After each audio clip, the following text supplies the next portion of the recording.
voice of truth in Africa.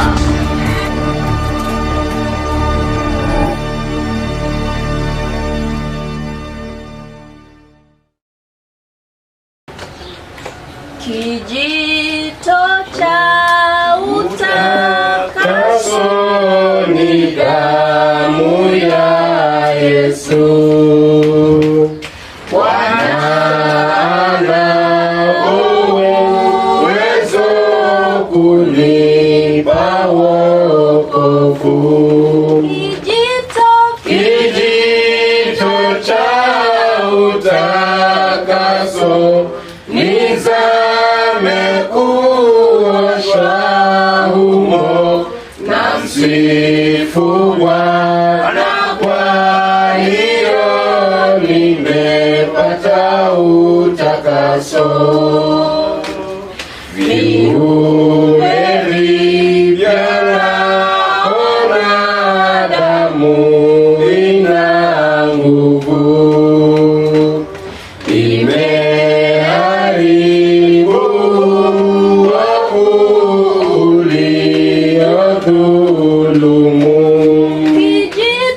Kijito cha utakaso nizame kuoshwa humo, na msifu Bwana, kwa hiyo nimepata utakaso. Naondoka kutembea nuruni mwa mbingu, na moyo safi kabisa kumpendeza Mungu. Kijito cha utakaso nizame kuoshwa humo, na msifu Bwana, kwa hiyo nimepata utakaso. Ni neema ya ajabu kumpa wanadamu, na Bwana Yesu kumjua Yesu wa msalaba.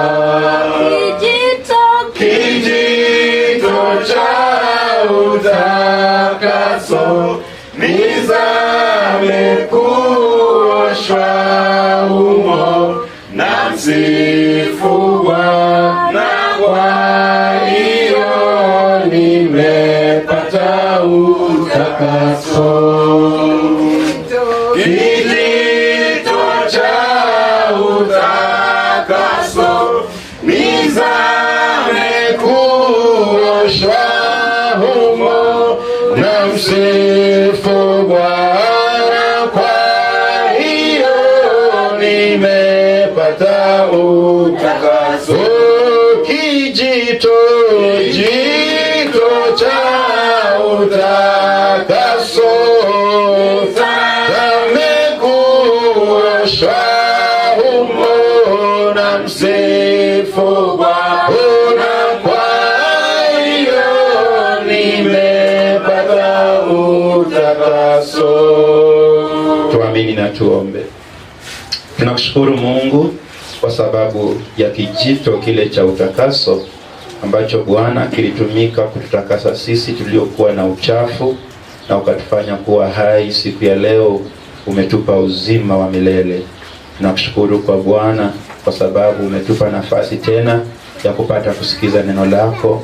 Ninaomba kuwa ninapolileta Bwana, sitaongezea na sitapunguza, na watoto wako pia watalipokea kwa shukrani, na ni kwa jina la Yesu Kristo tumeomba na kuamini. Amen. Amen. Bwana Yesu asifiwe. Amen. Naomba uchukue Biblia yako. Leo tunaenda kupata neno la Mungu katika kitabu cha Malaki 3 mstari wa 6. Malaki 3 mstari wa 6. Nitasoma kwa neema ya Mungu Malaki 3 mstari wa 6. Malachi chapter 3 verse 6. Nitasoma. Biblia inasema, for I am the Lord, I change not. Therefore you sons of Jacob are not consumed. Even from the days of your fathers ye are gone away from my ordinances, and have not kept them. Return unto me, and I will return unto you, says the Lord of hosts. But you say, wherein shall we return? Verses 8, will a man rob God? Yet you have robbed me. But you say, wherein have we robbed thee? In tithes and offerings. Verses 9, ye are cursed with a curse, for you have robbed me, even this whole nation. Verses 10, bring ye all the tithes into the storehouse, that there may be meat in my house, and prove me now herewith, says the Lord of hosts. And I will, says the Lord of hosts, if I will not open you the windows of heaven, and pour you out a blessing, that there shall not be room enough to receive. Verses 11, the Bible says, and I will rebuke the devourer for your sakes, and he shall not destroy the fruits of your ground, neither shall your vine cast her fruits before the time in the field, says the Lord of hosts. And all nations shall call you blessed, for you shall be a delightsome land, saith the Lord of hosts. Amen. Amen. Na leo nitasoma kifungu kile ambacho tumekisoma, pia nitakisoma kwa lugha ya Kiswahili kwa neema ya Mungu nikitafsiri. Neno la Mungu linasema kwamba kwa kuwa mimi Bwana sina kigeugeu, ndiyo maana ninyi hamkuangamizwa, enyi wana wa Yakobo. Tokea siku za baba zenu mmegeuka upande, mkaiacha maagizo yangu, wala hamkuyashika. Nirudieni mimi, nami nitawarudia ninyi, asema Bwana wa majeshi. Lakini ninyi mwasema, turudi kwa namna gani? Je, mwanadamu atamuibia Mungu? Lakini nyinyi mnaniibia mimi. Lakini nyinyi mwasema, tumekuibia kwa namna gani? Mumeniibia katika zaka na dhabihu. Ninyi mmelaaniwa kwa laana, maana mnaniibia mimi. Naam, taifa hili lote, leteni zaka kamili ghalani, ili ikiwemo chakula katika nyumba yangu. Mkanijaribu kwa ajili hiyo, asema Bwana wa majeshi, mjue kama sitawafungulia madirisha ya mbinguni na kumwagieni baraka, hata isiwepo nafasi ya kutosha au la. Nami kwa ajili yenu nitamkemea yeye alaye, wala hataharibu mazao ya ardhi yenu, wala mizabibu yenu haitapukutika matunda yake kabla ya wakati wake katika mashamba, asema Bwana wa majeshi. Wapendwa, asubuhi ya leo Mungu anataka kunena na nafsi yako kuhusiana na jambo hili la fungu la 10, kwa sababu tunaishi katika nyakati ambazo wanadamu wamepata uhuru wa kuuliza maswali na kupinga neno la Mungu kama vile wapendavyo. Siku ya leo watu wanaoitwa Wakristo wamefika kiwango ambacho wanachagua katika Biblia sehemu ambayo wanasema ndiyo na sehemu ambayo wanasema hapana. Hata hivyo, siku ya leo swala hili la kupeana fungu la 10 katika nyumba ya Mungu linapingwa na watu wengi. Wapo watu wengi wanaosema siku ya leo kwamba Mungu aliwapa ufunuo tofauti, kwamba kanisa la leo halifai kupeana fungu la 10. Na je, swali ni kwamba hivyo ndivyo neno la Mungu linavyosema? Siku ya leo watu wengi wanapinga mafundisho ya kutoa fungu la 10 kwa sababu kitu cha kwanza, manabii wa uongo wametumia injili hii ya fungu la 10 kuwaibia watu. Mbona siku ya leo watu hawako tayari kutoa mafungu zao za 10 kwa uaminifu katika kanisa la kweli la Mungu? Ni kwa sababu kulikuwa na nabii wa uongo mahali ambaye alihubiri habari hii na akaitumia kwa sababu ya kuiba. Umewasikia manabii wengi wa uongo wakisema, siku hizi sitoe 10%, siku hizi natoa 20%. Umesikia manabii wa uongo wakisema, siku hizi nimebarikiwa sana, siwezi nikamtolea Mungu 10%, namtolea Mungu 50%. Sikiza mpendwa, neno la Mungu linasema kwamba unahitaji tu kutoa 10%. Hauhitaji kutoa 50%, hauhitaji kutoa 20%, hauhitaji kumuonga Mungu. Unahitaji kusimama tu na neno la Mungu na ujue kuwa Mungu amesema unahitaji utoe 10% tu. Nabii wa uongo anapokuambia kuwa yeye hutoa 50%, anakudanganya. Kwa nini? Anatumia hiyo mbinu tu ili akuchochee wewe ndio utoe zaidi. Anaposema kuwa anatoa 20%, ukweli wa maneno ni kuwa yeye hatoi 20%, bali anatumia hiyo njia ili kukushawishi wewe upate kutoa zaidi ili yeye apate kufanikiwa. Kwa hivyo tunaona kwamba jambo la kwanza linalofanya watu wasio waaminifu na kusimama na kazi ya Mungu na kutoa fungu la 10 ni kwa sababu kwanza wameibiwa. Umekuwa kwa kanisa ambalo umeibiwa. Ulitoa mpaka ukatoa na kibeti, ukatoa mpaka ukatoa na mwili wako. Lakini baada ya kutoa, nabii huyo baada anakuambia anza kutoa 20% uone baraka zaidi. Hivyo basi limefanya watu wengi siku ya leo wamekuwa wagumu wa kuwa waaminifu na kumtolea Mungu. Lakini pia sababu ya pili inayowafanya watu wasitoe na wasio waaminifu katika ibada ya Mungu, katika kumtolea Mungu, ni kwa sababu Wakristo wengi siku ya leo hawana imani katika neno la Mungu. Hawaamini Mungu anapowaambia kuwa nipe tu 10% na zile 90% ni zako, nami nitahakikisha kuwa nimekutunza, nimekulinda, nimekulisha, nimemkemea mharibifu. Siku ya leo watu wanatumainia pesa zao. Mtu anaona ugumu sana kutoa 10%. Kwa nini? Kwa sababu hana imani. Mpendwa, unapojikuta kuwa una tatizo tu kutoa 10% katika nyumba ya Bwana, ujue kuwa hiyo ni sababu halisi ya Mungu kukutazama na kusema kwamba hauna imani na mimi, una imani na pesa zako. Unaona kuwa 100% itakulinda pasipo wewe kuona kuwa mimi nitakulinda kwa 10% tu. Kwa hivyo leo, kwa nini hautoi? Leo kwa nini hauna ile tabia ya kutoa fungu la 10 kati ya yale ambayo Mungu amekubariki nayo? Ni kwa sababu ya kwamba wewe hauna imani na Mungu. Hauamini Mungu anapokuambia kwamba nipe tu nitakulinda.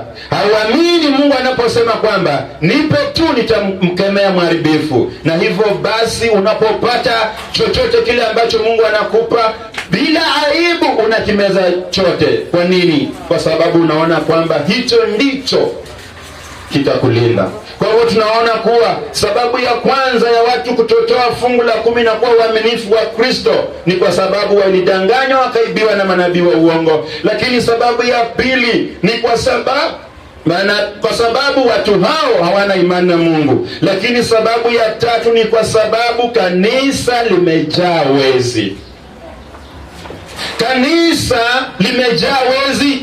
Kanisa limejaa wakora. Neno la Mungu linawaita robbers. Neno la Mungu linawaita wanyang'anyi. Kanisa likijaa wanyang'anyi, wanyang'anyi hawawezi wakamtolea Mungu, bali wanyang'anyi watazidi kutafuta mbinu ya kumwibia Mungu. Wanyang'anyi hawawezi wakakuwa waaminifu kwa Mungu, bali wanyang'anyi watatafuta jinsi ya kutoa kwa Mungu. Lakini kanisa likiwa na watu waaminifu, watajikusanya na kuona kwamba Mungu amenipa hiki, badala ya nimwibie, ninahitaji kufanya nini? Kumtolea. Amen.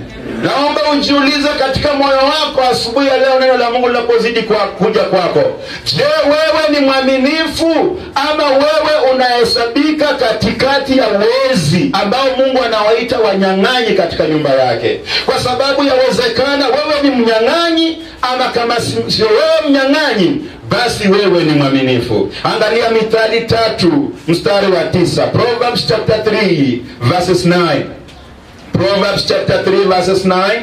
Biblia inasema, honor the Lord with thy substance, and with the first fruits of all thy increase, so shall thy barns be filled with plenty, and thy presses shall burst out with new wine. Hiyo ni Proverbs chapter 3 verses 9. Neno la Mungu linasema namna gani? Linasema umuheshimu Mungu kwa mali yako na kwa malimbuko ya mazao yako yote, ndipo ghala zako zitakapojazwa kwa wingi na mashinikizo yako yatafurika divai mpya. Mpendwa, Una uhakika kwamba katika mali yako wewe unamheshimu Mungu? Neno la Mungu linasema kwamba njia moja ya kumwonyesha Mungu ibada, njia moja ya kumwonyesha Mungu kwamba unamheshimu ni wakati tu unamheshimu pia na mali yako. Sio ibada ya maneno ya mdomo tu, sio ibada ya haleluya tu, sio ibada ya Bwana Yesu asifiwe tu, sio ibada tu ya nimekuja pasta tu, lakini ni ibada ile ambayo unasema nitamheshimu Mungu na mali yangu, anaponizidisha nami nitamheshimu, nitamuonyesha kwamba Mungu umenibariki,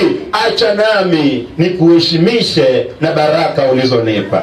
Amen. Mpendwa, kutoa fungu la 10 hakumaanishi ya kwamba wewe unatafuta utajiri. Ukitoa fungu la 10 haimaanishi ya kwamba wewe unatafuta kukuwa tajiri, aliye na majumba, aliye na magari, aliye na vitu hivi vyote. Unajua manabii wa uongo wameharibu neno la Mungu. Siku ya leo watu wameambiwa kwamba ukitaka utoke kwa umaskini, toa fungu la 10. Ukitaka ukuwe na magari, toa fungu la 10. Ukitaka ukule mayai kila siku, toa fungu la 10. Ukitaka uvae suti, toa fungu la 10. Lakini hilo silo kusudi la Mungu anapotunenea sisi tutoe fungu la 10. Maana ya kutoa fungu la 10 ni kwamba tubarikiwe na Mungu katika viwango vyetu. Tunapotoa fungu la 10 ni kwamba tunamruhusu Mungu atubariki katika uchache wetu, katika udogo wetu na katika ukubwa wetu. Neno la Mungu linamkataza Mkristo kuwa mtu wa kutamani utajiri. Najua injili kama hiyo haiendi sawa na watu ambao masikio yao yanawashawasha, wanaopenda kusikia manabii wa uongo wakiwaambia vitu ambavyo vinaamusha hisia zao. Lakini unisikize leo kutoka katika kinywa cha Mungu. Mungu anasema kwamba mtoto wa Mungu, unapotoa fungu la 10, matarajio yako yasiyo utajiri. Matarajio yako yawe tu ni kwamba Mungu atanibariki katika udogo wangu, katika ukubwa wangu, na wala usifanye bidii ya kukuwa tajiri. Mbona siku ya leo watu wengi wanaacha kuja kanisani? Utajiri. Mbona leo hawaji? Utajiri. Mbona walali usiku? Utajiri. Mbona mchana wapumziki? Utajiri. Neno la Mungu linasema, mpendwa Mkristo, ujifunze kumtegemea Mungu kwa kila jambo. Anasema kwamba tafuteni kwanza ufalme wa mbinguni na haki yote, na mambo haya mengine yote wewe utazidishiwa. Kwa hivyo unapokuwa unatoa fungu lako la 10, usitoe na akili ya kusema nataka niwe tajiri. Usimhonge Mungu, usimrubuni Mungu, usimfanye Mungu kuonekana kwamba ndicho kipato chako cha kutumia mbinu zako za ulaghai ndio uwe tajiri. Angalia Mithali 23 mstari wa 4. Proverbs chapter 23 verses 24. Proverbs 23:24. Neno la Mungu linasema, Proverbs chapter 23 verses 4, Proverbs 23 verses 4. Neno la Mungu linasema, labor not to be rich, cease from thy own wisdom. Will thou set thy eyes upon that which is not? For riches certainly make themselves wing, they fly away as an eagle toward heaven. Neno la Mungu linasema namna gani? Usijitaabishe ili kupata utajiri. Usijihangaishe mpendwa ili upate utajiri. Neno la Mungu linasema acha kuzitegemea akili zako mwenyewe. Je, utavikazia macho vile ambavyo si kitu? Maana bila shaka mali hujitengenezea mabawa, utajiri hujitengenezea mabawa, kama tai arukaye kwenda mbinguni. Wewe unayeng'ang'ana ili upate utajiri, neno la Mungu linasema kwamba utajiri hufika mahali ukajitengenezea mabawa, ukapaa ukaenda mbinguni, ukakuacha hoe hai. Kwa hivyo mpendwa, tusijitaabishe Usifikirie kuwa unapotoa fungu la 10 basi utajiri utaingia. Mungu ana hekima yake juu ya maisha yako. Mungu anajua mwanzo wako na mwisho wako. Mungu anajua mpango wa maisha yako. Kwa hivyo unapomtolea fungu la 10%, unatoa kwa uaminifu, ukijua kwamba maandiko yamesema nitoe, na Mungu amesema nikitoa atanibariki tu, si kwamba nitakuwa tajiri. Ananikataza nisijitaabishe kuwa tajiri, bali yeye atanibariki katika hali zangu. Amen. Amen. Unajua habari hii ya fungu la 10 hukwaza watu wengi sana. Habari hii ya fungu la 10 inawafanya watu wengi wanatoroka mafundisho ya Biblia. Habari hii ya fungu la 10 inawafanya watu wengine wanaona wachungaji waliotumwa na Mungu kuwa walaghai, lakini wako radhi kuambiwa wapande mbegu, wako radhi kuambiwa kwamba wapeane bahasha speciali ya mchungaji, wako radhi kuambiwa kwamba wapeane bahasha speciali ya mtumishi. Mbona siku ya leo ukitembea makanisani kuna bahasha tofauti tofauti? Kuna bahasha ya nabii, kuna bahasha ya mchungaji, na unaambiwa kwamba unahitaji uweke pale kitu speciali. Lakini sikia, katika neno la Mungu hakuna bahasha speciali ya nabii. Katika neno la Mungu hakuna bahasha speciali ya mtumishi. Lakini katika neno la Mungu kuna kutoa fungu la 10. Amen. Watu katika neno la Mungu walitoa fungu la 10. Kizazi hadi kizazi watu walitoa fungu la 10. But inamfanya Mungu siku ya leo, inamhuzunisha Mungu siku ya leo kuona kwamba kizazi chetu hakiko tayari kutoa fungu la 10. Vizazi vyote katika Biblia kuanzia kwa Adamu walitoa fungu la 10.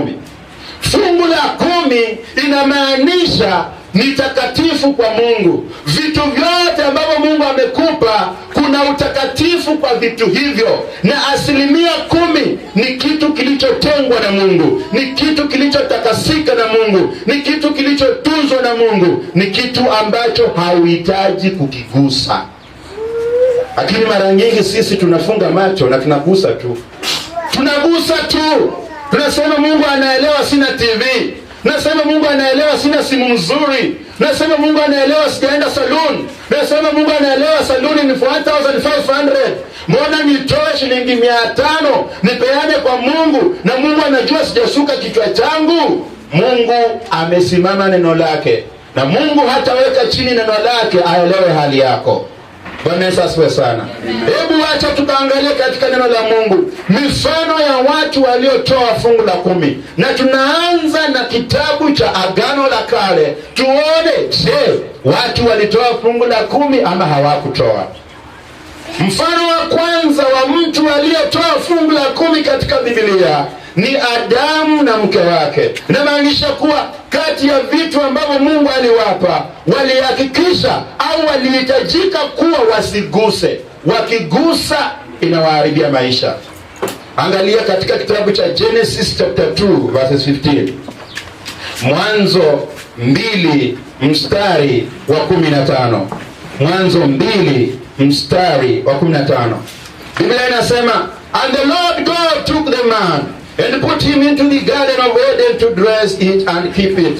Verse 16. And the Lord God commanded the man, saying, of every tree of the garden thou may freely eat, but of the tree of the knowledge of good and evil thou shalt not eat of it, for in the day thou shalt eat thereof, thou shalt surely die. Neno la Mungu linasema nini? Kwamba Bwana Mungu akamtoa mtu huyo, kumaanisha Adamu, akamweka katika bustani ya Edeni ailime na kuitunza na kukula vitu ambavyo Mungu alikuwa amempa. Bwana Mungu akamwagiza mtu akisema, matunda ya kila mti wa bustani waweza kula. Matunda yote yaliyo hapa bustani una uhuru wa kula, walakini matunda ya mti wa ujuzi wa wema na mabaya usile, kwa maana siku utakapokula matunda ya mti huo utakufanya nini? Utakufa. Uelewa hivi, Adamu na Hawa walipewa bustani wailinde, walipewa matunda wale, lakini Mungu alielewa kwamba kati ya hayo matunda waliopewa katika ile bustani, 10% sio yao, Asilimia 10 hawapaswi kugusa, asilimia 10 hawapaswi kula. Wao wakaenda na ujuaji wao, wao wakaenda na kiburi chao, wakamsikiza mwovu shetani, akaja akawadanganya, wakakula sehemu ya 10 ya Mungu, sehemu ambayo Mungu aliwaelezea kuwa usiguse, utakapoila utakufa. Wao wakala. Ndio maana leo tuna mauti duniani, ndio maana leo wanadamu tunakufa. Tunatamani tusiwahi kufa, lakini miaka 70 kufika unakufa. Korona inafagia watu, ukimwi unafagia watu, kila mtu anaogopa kifo. Kifo kilikuja kwa sababu ya watu wawili kukula asilimia 10 ya Mungu. Asilimia 10 ya Mungu ni kitu kilichotakasika. Asilimia 10 ya Mungu ni kitu ambacho ni cha Mungu. Unapokila unajilaani. Ndio maana katika Malaki wanaambiwa kuwa mmelaaniwa na laana kwa sababu mmeniibia mimi. Unapokula asilimia 10 ya Mungu, unakaribisha laana ndani ya nyumba yako, unakaribisha laana ndani ya ndoa yako, unakaribisha laana ndani ya watoto wako, unakaribisha laana ndani ya kazi yako, unakaribisha laana ndani ya mapato yako. Hili ndilo kosa ambalo Adamu na Hawa walifanya, na walipokula asilimia 10 ya Mungu, mauti yakaingia, laana ikaingia. Adamu akaambiwa, kuanzia leo utalima kwa jasho, ardhi imelaaniwa kwa sababu yako, utatoa kwa jasho ndio ule. Hawa naye akaambiwa, wewe mwanamke, wakati wa kuzaa utasikia uchungu, utalia kwa uchungu, na mume wako ndiye atakayekuwa hamu yako, naye atakutawala. Laana hizi zote zilikuja kwa sababu ya hao kukula asilimia 10 ya Mungu, kitu kilichokuwa kimetakasika. Amen. Kizazi kingine cha watu ambacho tunaona katika Biblia walitoa fungu la 10, walitoa asilimia ya 10, ni mtu anayeitwa Abeli. Angalia katika Mwanzo 4:4, Genesis chapter 4 verses 4. Genesis chapter 4 verses 4. Neno la Mungu linasema, and Abel he also brought of the firstlings of his flock and of the fat thereof, and the Lord had respect unto Abel and to his offering. Neno la Mungu linasema namna gani? Kwamba Abeli naye akaleta wazao wa kwanza wa wanyama wake na sehemu zilizonona za wanyama. Bwana akamkatabili Abeli na sadaka yake. Hawa ni vijana wawili waliojitokeza kutoa sadaka mbele ya Mungu, Habili na Kaini. Neno la Mungu linasema Habili akatoa sadaka ya mapato yale ya kwanza, sehemu ya makusanyiko, sehemu ya baraka ambayo Mungu alimpa. Akachukua sehemu ya 10 akamtolea Mungu, Mungu akaikubali. Lakini Kaini naye akatoa masukuma wiki, vitu ambavyo alikuwa anavitumia kwa nguvu yake, naye Mungu hakuwa na heshima na sadaka ya Kaini.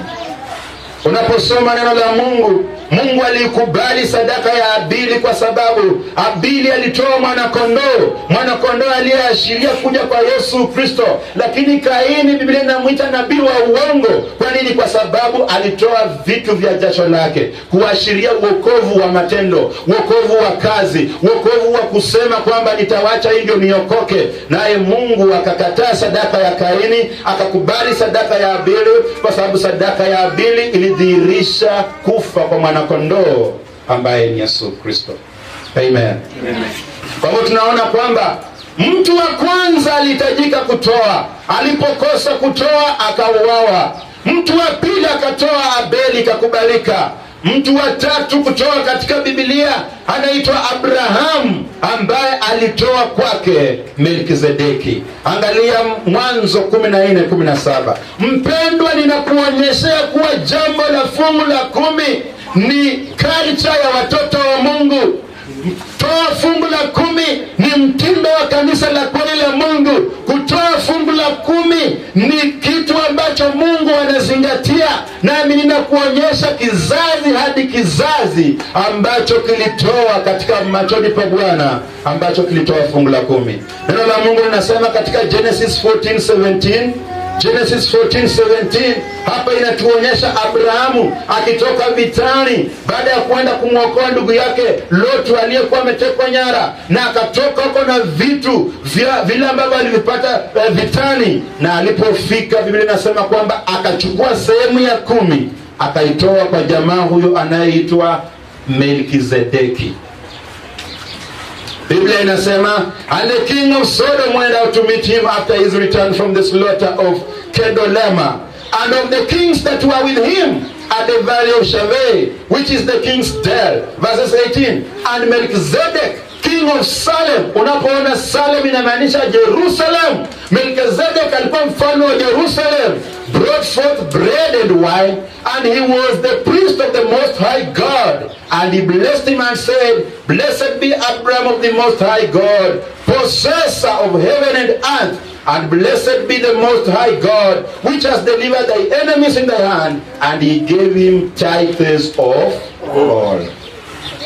Melchizedeki alikuwa kuhani mkuu wa Mungu. Ndiyo alikuwa mfalme wa Yerusalemu, lakini neno la Mungu linasema kuwa pia alikuwa kuhani mkuu wa Mungu. Na Abrahamu alipotoka vitani, alikumbuka jambo moja: kutoa fungu la 10 ya vitu vyote alivyovikuta huko, akampatia Melchizedeki aliyekuwa kuhani mkuu wa Mungu.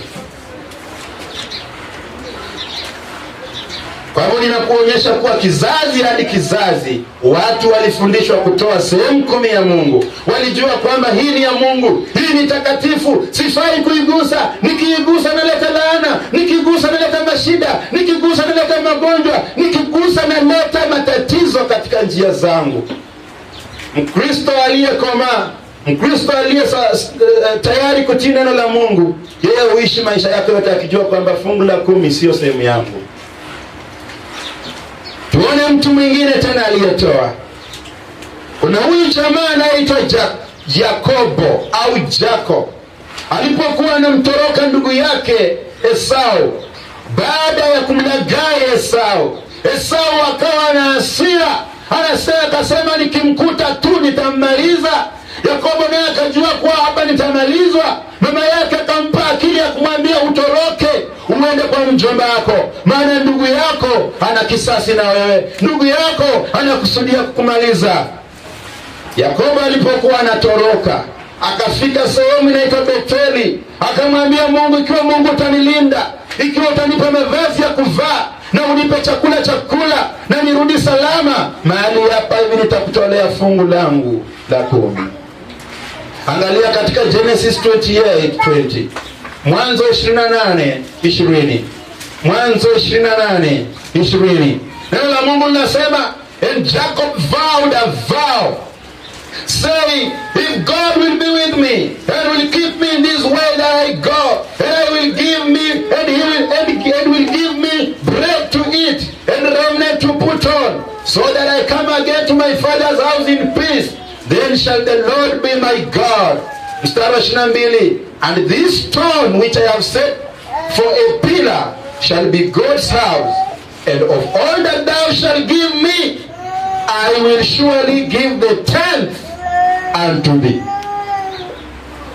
Yakobo akaweka nadhiri akisema, Mungu akiwa pamoja nami, akinilinda katika njia niendayo, na kunipa chakula nile na nguo nivae, nami nikirudi kwa amani nyumbani kwa baba yangu, ndipo Bwana atakuwa Mungu wangu, na jiwe hili nililolisimamisha kwa nguzo litakuwa nyumba ya Mungu, na katika kila atakalonipa hakika nitakutolea wewe sehemu ya 10.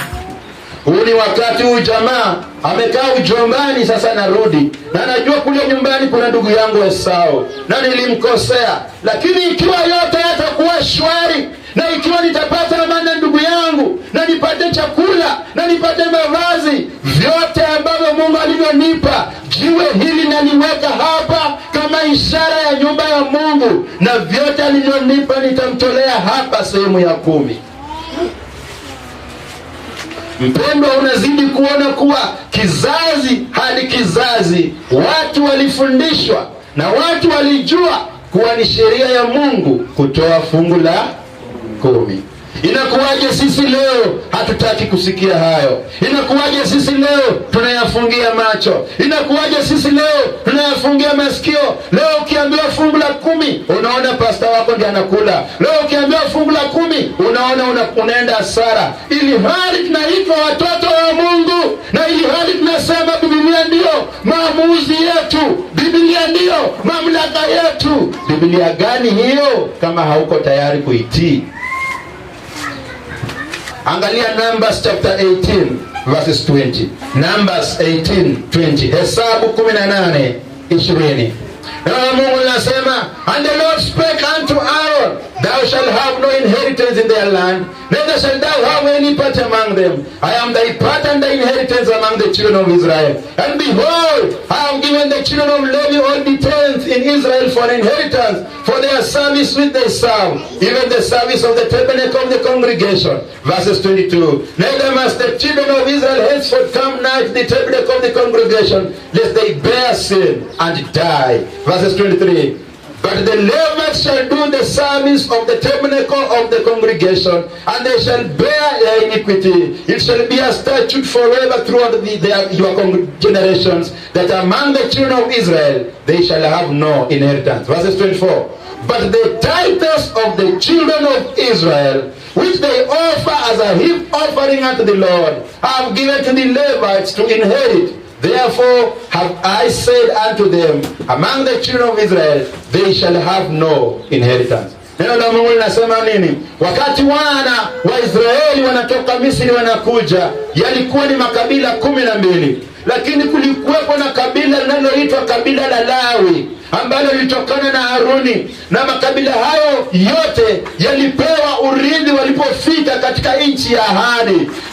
Benjamin akapewa yake, Yuda akapewa yake, Dani akapewa yake. Lakini Mungu alipofika kwa kabila la Lawi au la Levi, akawaambia kwamba mimi sitawapa urithi wowote, kwa maana ya shamba, kwa maana ya milima, kwa maana ya mito, kwa maana ya misitu, lakini urithi wenu utatoka kwa makabila haya mengine, kwa sababu nimekuchagua wewe na nyumba yako kuwa kuhani katika nyumba yangu. Kwa hivyo Walawi hawakupata urithi wa mashamba, bali hao Mungu aliwahitaji wadumu katika nyumba ya Mungu, wakibeba makosa ya wana wa Israeli, na mafungu ya 10 yalikuwa yanatoka kwa makabila mengine yakiletewa Walawi katika nyumba ya Mungu. Kwa nini? Kwa sababu hao walikuwa wanatumika katika nyumba ya Mungu.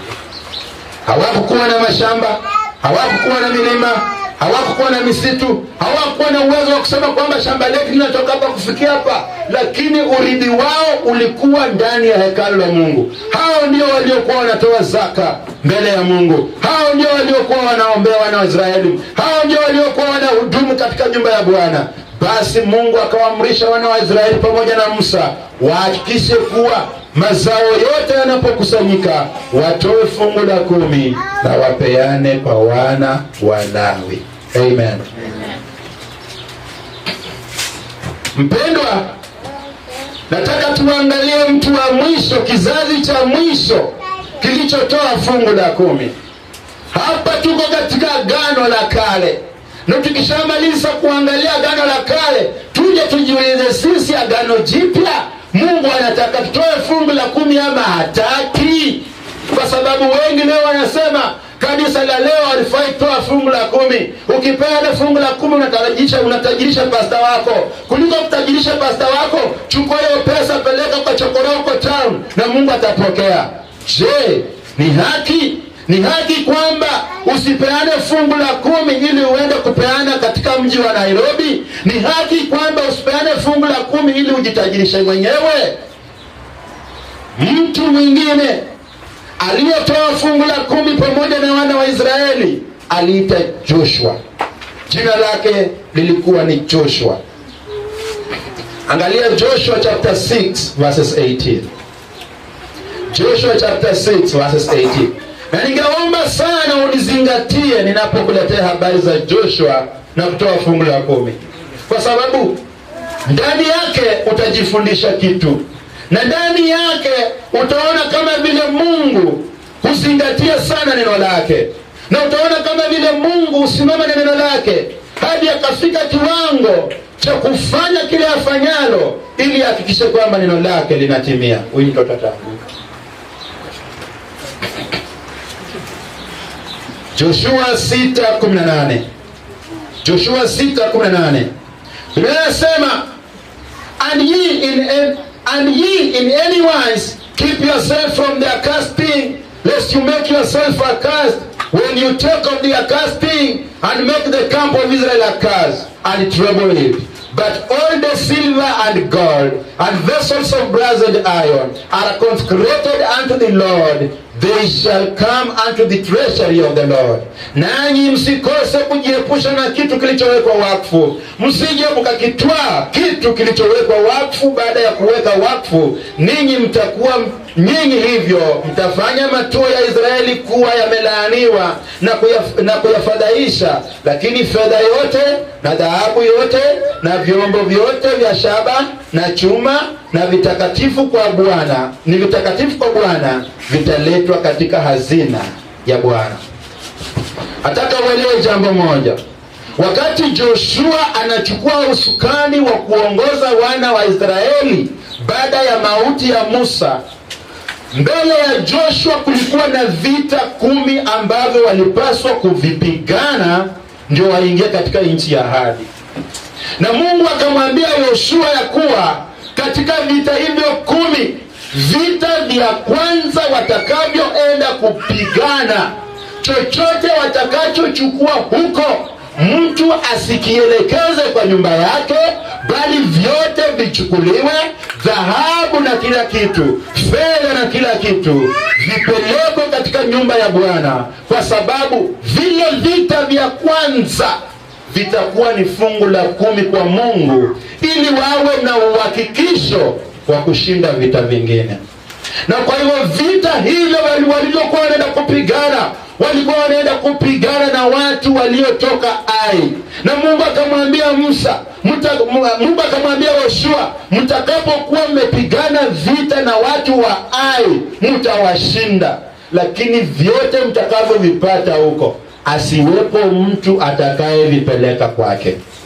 Vyote viletwe katika nyumba yangu, viletwe kama sadaka kwa nyumba yangu, maana ni vitakatifu kwangu. Ikiwa mtafanya hivyo mtashinda, lakini ikiwa mtafanya hivyo mtaangamizwa. Lakini licha ya kuwa Mungu kumpa Joshua hayo mamlaka na ushauri, wana wa Israeli walimkosea Mungu. Kijana mmoja katika kundi hilo la wana wa Israeli walioenda vita aliitwa Akani. Akani alishikwa na tamaa. Walipoenda vita akaiba dhahabu, akaiba fedha, akaiba vitu vizuri, akaficha ndani ya manguo yake, akapeleka kwa nyumba yake, na Mungu akaona, na Mungu akakasirika, na Mungu akaanza kufanya wana wa Israeli vita vilivyofuatia waliangamizwa. Angalia Yoshua 7 mstari wa kwanza. Yoshua 7 mstari wa kwanza. Biblia inasema, but the children of Israel committed a trespass in their accursed thing. Walifanya makosa kwa kile kitu ambacho Mungu alikuwa amesema wasiguse.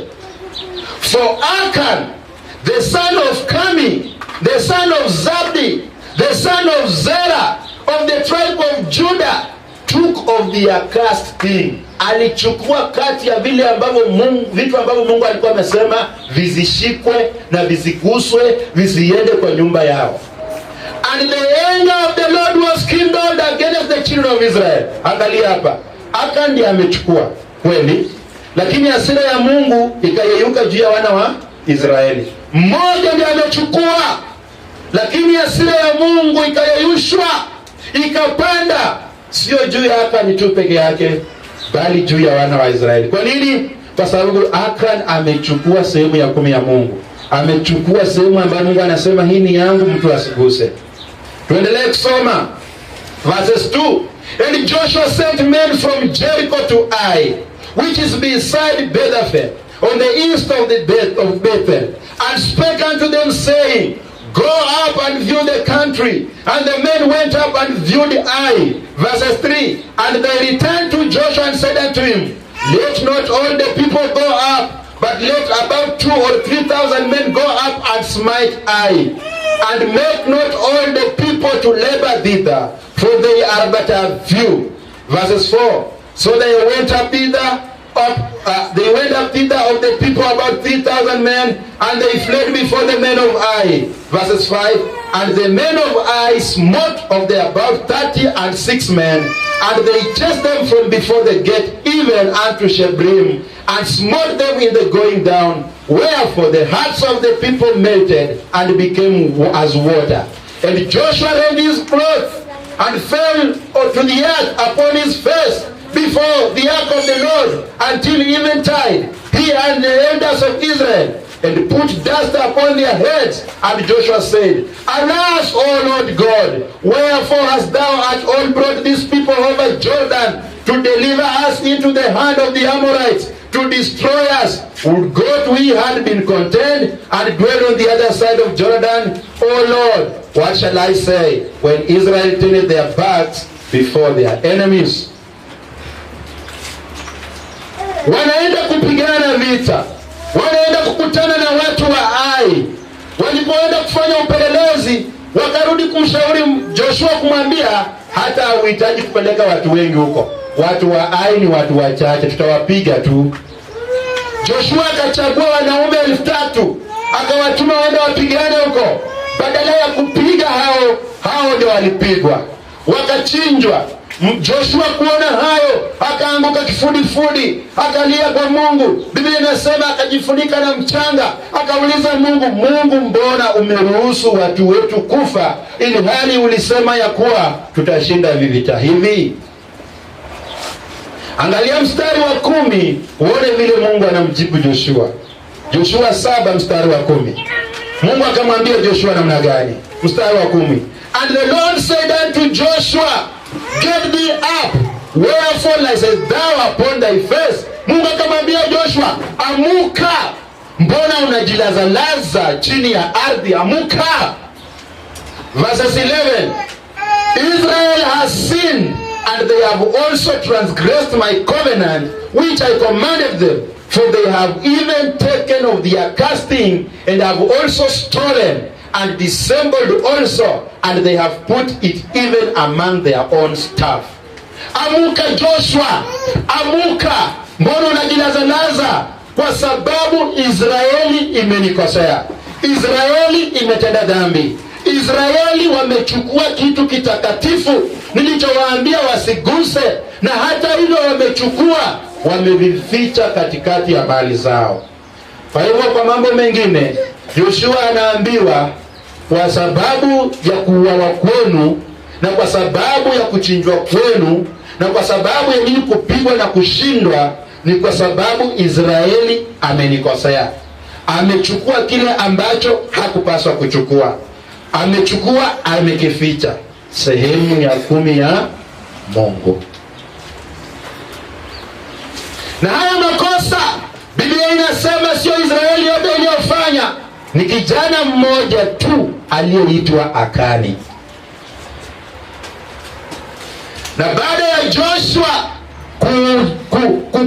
kuambiwa maneno haya na Mungu, akaamua kuwatuma wazee wa Israeli waende wafanye uchunguzi kwa kila hema ya mwana wa Israeli. Wafanye uchunguzi, wajue ni nani huyo aliyeiba, ni nani huyo aliyechukua hivyo vitu, ni nani huyo anayetuletea haya maangamizi. Akawatuma akawaambia, fanyeni uchunguzi, toeni mizigo nje, angalia mpaka bedroom, angalia mpaka chini ya kitanda, angalia mpaka jikoni. Akipatikana mtu yule, tutamleta mbele ya Mungu, kwa sababu huyo mtu ndiye anayetusababishia haya maangamizi. Angalia mstari wa 20. Mstari wa 20 Biblia inasema, And Achan answered Joshua and said, Indeed I have sinned against the Lord God of Israel, and thus have I done. Achan alipopata na hizo vitu, akasimama mbele ya Joshua, akaambia Joshua, ndio kweli nimefanya dhambi mbele ya Mungu, kwa sababu mimi ndiyo nimefanya hayo makosa. Mstari wa 21. When I saw, Achan anaongea, when I saw among the spoils a goodly Babylonish garment, and 200 shekels of silver, and a weight of gold of 50 shekels weight, then I coveted them. Akana anasema nini? Akana anaambia Joshua, nilipoona nguo nzuri ya Kibabiloni, na nilipoona fedha, na nikaona dhahabu, nilivitamani na nikavichukua. Ndugu, kwa nini wewe huna fungu la 10? Si ni kwa sababu ya tamaa? Akani alitamani, Akani akatamani, akachukua.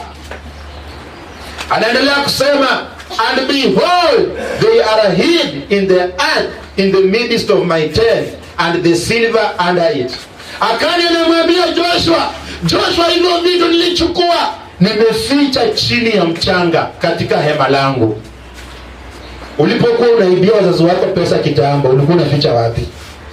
So ulikuwa unaenda kwa barabara hapo, unachimba mchanga, unaficha ndani. Kazi yako kila asubuhi kuangalia kama hiyo kijiti kama imetoka. Akani aliiba vya Mungu, akaenda akachimba chini ya ardhi, akavificha pale. Mungu akiwa anamuona. Mpendwa, unachokifanyia fungu lako la 10, usione kama Mungu haonagi. Pastor Paul haonagi, Joshua hakuona, Pastor Paul haonagi, lakini Mungu akiwa juu anaona na anakasirika. Kwa hivyo Joshua anasema, nikavificha dhahabu, mavazi mazuri, fedha zote chini ya mchanga. Angalia mstari wa 22 chenye Joshua alisema, ama chenye alifanya. Mstari wa 22.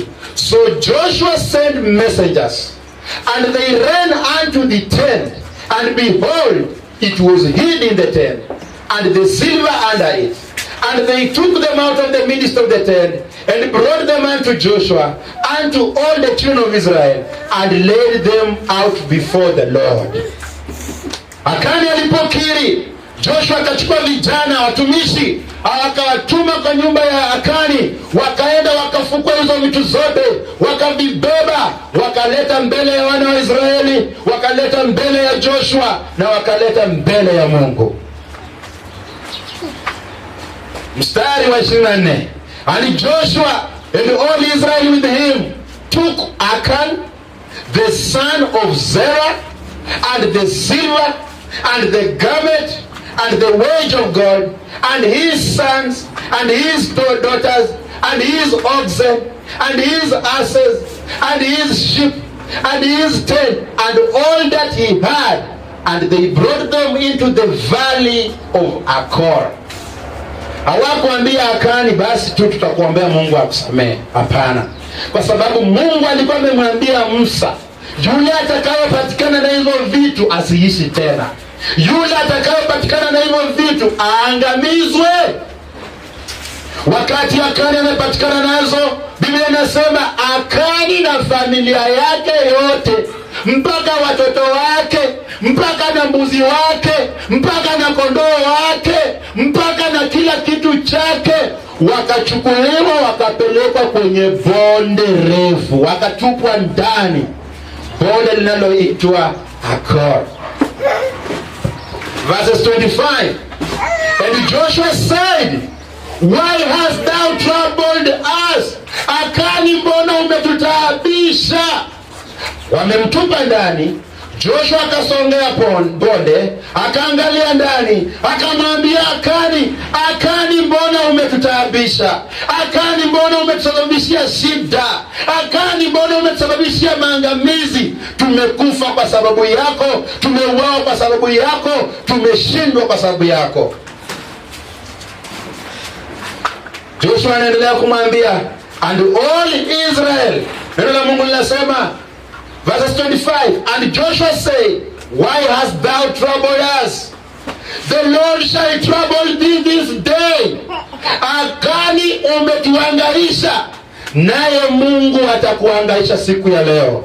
Ujua wakati Akani hapo kwa bonde analia, wana wa Israeli wamezunguka hapo kwa bonde. Wewe unaelewa kwa nini hapo kwa bonde? Unafikiri atatoka hapo? Hatatoka hapo. Joshua anamwambia, vile ulivyotuhangaisha, na Mungu atakuhangaisha siku ya leo. Biblia inaendelea kusema, and all Israel stoned him with stones, and burned them with fire. After they had stoned them with the stones, waliwatupia mawe, wakawaangamiza, hata watoto wadogo ambao hawakujua baba yao ameiba. Walitupiwa mawe, wakaangamizwa. Na hiyo haikutosha, moto ukawashwa juu yao, wakachomwa. Uniambie kama 10% ni kitu ya kuchezea. Uniambie kama 10% ni story. Uniambie kama Mungu anasema tu anyway. Akani ameondoka na watoto wake na mende zote na kila kitu. Chochote kilichoitwa cha Akani kilipelekwa kwenye bonde na akaangamia huko. Biblia inasema mstari wa 26, and they raised over him a great heap of stones unto this day. So the Lord turned from the fierceness of his anger.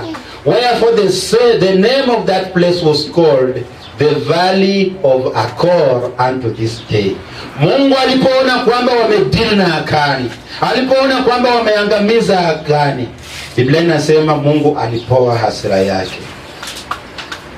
Mungu alitulia. Mungu alitaka tena kuwasikiza wana wa Israeli. Lakini kabla Akani hajaangamizwa, Mungu hakuwa anaongea na Musa tena. Kabla Akani hajamalizwa na watoto wake na kila kitu chake, hasira ya Mungu ilikuwa bado imepanda. Mpendwa, hata tusipoendelea, hata tukisema tuachie hapo, umeona hatari ya kutumia 10% ya nani? Ya Mungu. Mtu na watoto wake angamia, mtu na mbuzi zake angamia, mtu na kila kitu chake angamia, mtu na bibi angamia. Dada, ole wako kama umeolera kwa mzee mwenye anaibia Mungu. Madhara utayaona, shida utaiona. Utang'ang'ana, ung'ang'ane, hautafaulu. Bwana Yesu asifiwe sana. Kwa hivyo umeona hivi vizazi vyote vilitoa fungu la, ama Mungu alihitaji watoe fungu la? Je, na sisi kabla hatujaangalia ikiwa tunahitaji kutoa fungu la 10 ama tuhitaji, tujiulize swali: je, fungu la 10 laweza kutolewa kama pesa? Kwa sababu siku ya leo watu wenye hawaelewi neno, mapua imepanda juu ya mdomo. Huwezi kutoa pesa leo. Wana wa Israeli walikuwa wanatoa pesa, walikuwa wanatoa kondoo na nini. Mbona mnatoa pesa leo? Fungu la 10 si Biblia. Angalia, ujinga ndio unakuua. Kaa chini ufundishe. Chukua Biblia usome. Wacha kulala usingizi. Na kama hujui kitu, nyamaza. Unaambia ujinga ni kusema na kitu na hujui. Haujui chochote. Ukitaka kujua mtu ni mjinga, anaongea hata vitu zenye akiulizwa prove, hawezi prove. Je, fungu la 10 laweza kutolewa kwa mfano wa pesa? Ama ni lazima tu kama ni ng'ombe, ubebe tu ng'ombe kwa mabega ulete? Angalia Deuteronomy 14:22. Kumbukumbu la Torati 14:22. Kumbukumbu la Torati 14:22. Biblia inasema huu ni ushauri ambao Mungu anawapa wana wa Israeli. Anawaambia, thou shalt truly tithe all the increase of thy seed, that the field bringeth forth year by year. Verses 23. And thou shalt eat before the Lord thy God in the place which he shall choose to place his name there, the tithe of thy corn, of thy wine, of thy oil, of the firstlings of thy herds, of thy flocks, thou mayst learn to fear the Lord thy God always. So ukitoa fungu la 10 kwa njia nyingine, unajifundisha kumwogopa nani? Mungu. Kwa hivyo kama hutoi inamaanisha humwogopi nani? Mwogopi Mungu. Verses 24. Biblia inasema, and if the way be too long for thee, so that thou art not able to carry it, or if the place be too far from thee, which the Lord thy God shall choose to set his name there, when the Lord thy God has blessed thee, verses 25, tusome wote verses 25, then shall thou turn it into money, and bind up the money in thy hand, and shall go unto the place which the Lord thy God shall choose. Kwa hivyo pesa ilikuwepo hiyo siku. Siku za kumbukumbu la Torati, Musa akiwa na hawa jamaa kutoka Misri, pesa ilikuwepo. Na kwa hivyo Mungu anawaambia, ikiwa kule mnaenda kutolea ni mbali, kwa sababu fungu la 10 halitolewi popote. Ukipelekea fungu lako la 10 halina baraka, unapeleka tu mahali ambapo jina la Mungu limeandikwa, na ni mahali ambapo neno la Mungu linahubiriwa kwa ufasaha na ukweli. Leo kuna vyama vingine kwa TV kila saa tuma, kila saa tu ni wezi wakora. Neno la Mungu liko hapo, jina la Mungu liko hapo, lakini paybill namba, angalia hapa chini kwa TV, paybill ndio inakimbia. Tuma tu saa hii, tuma 107, tuma. Wezi wakora. Mungu anaambia wana wa Israeli, kule nitakalo waonyesha, kule nitakako waelekeza, kule ambako jina langu limeandikwa, ikiwa kutakuwa mbali au ikiwa fungu lako la 10 litakuwa mzito kubeba, badilisha, uza, uilete kama pesa, na ubebe pesa zako kwa mkono, na ufanye nini? Na ulete. Bwana Yesu asifiwe sana. So wale parangana wa mdomo wa pesa iwezi kutolewa kama fungu la 10, I think hawajasoma hapa. Na sasa vile wamesikia, watanyamaza kimya. Swali ambalo tunajiuliza sasa, je, kanisa la Agano Jipya linapaswa kutoa fungu la 10 au hapana? Maana yake pangana huko nje wanasema haufai kutoa, Walawi walikufa, haufai kutolea Walawi tena, pasta wako si Mlawi, unatolea pasta wako, unamtajirisha. Je, tunahitaji kutoa? Hapana. Ujinga ni ugonjwa, mpendwa. Ignorance is a disease. Ujinga ni ugonjwa, na ujinga unatuletea ugonjwa. Tunaangamizwa na Mungu kwa sababu ya ujinga wetu, na tunakataa kutoa ujinga kwa sababu hatuko tayari hata kujifundisha neno la Mungu. Angalia Hebrews chapter 7 verses 5. Should the today's Christian give their tithes in churches? Je, sisi tunafaa kutoa fungu la 10 au hapana? Hibrania 7:5. Hebrews chapter 7 verses 5. Tutasoma mpaka mstari wa 11 ili uone Mungu akiongea kuhusu fungu la 10 kwa sababu ya kanisa la Agano la Jipya. Na tutaenda hada zaidi mpaka tuone ni nani huyu ambaye tunatoa kwake fungu la 10. Ni Mlawi, ni pasta, ni Yesu ama hakuna? Biblia inasema katika Hebrews chapter 7 verses 5, and verily they that are of the sons of Levi who receive the office of the priesthood have a commandment to take tithes of the people according to the law, that is of their brethren, though they come out of the loins of Abraham. Kwa hivyo Biblia inasema kwamba wakati huo wana wa Levi, Walawi, walipokea fungu la 10 kutoka kwa wapendwa wao, kwa sababu hao walikuwa ni makuhani. Hata hivyo walitoka katika viuno vya Abrahamu. Verse 6, but he whose descent is not counted from them received tithes of Abraham and blessed him that had the promises. Kwa hivyo Biblia inasema kwamba lakini baadaye kuna mtu ambaye hakutoka katika uzao wa Walawi, na huyo mtu naye alipokea zaka za Abrahamu. Huyo mtu anaitwa nani? Melkizedeki. Huyo mtu anayeitwa Melkizedeki alipokea fungu la 10 la Abrahamu, lakini yeye hakuwa Mlawi. Bwana Yesu asifiwe sana. Verse 7, and without all contradiction the less is blessed of the better, and here men that die receive tithes, but there he receiveth them of whom it is witnessed that he liveth. Biblia inasema nini? Wakati huo watu walikuwa wanapokea fungu la 10. Waliokuwa wanapokea fungu la 10 ambao ni Walawi walikufa. Walikuwa makuhani ndio, lakini wakipokea wakizeeka wanafanya nini? Wanakufa. Lakini sasa hivi Biblia inasema kwamba yule anayepokea fungu la 10, kuhani mkuu, hafi tena, ambaye ni nani? Yesu Kristo. Neno la Mungu linazidi kusema, and as I may say, and as I may so say, Levi also, who received tithes, paid tithes in Abraham. Verse 10, for he was yet in the loins of his father when Melchizedek met him.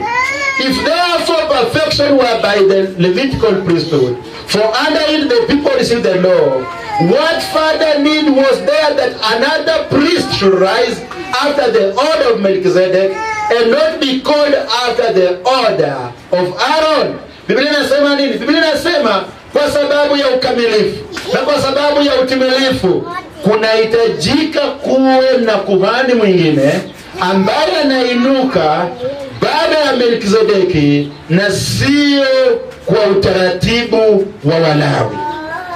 Bwana Yesu asifiwe sana. Angalia mstari wa 12.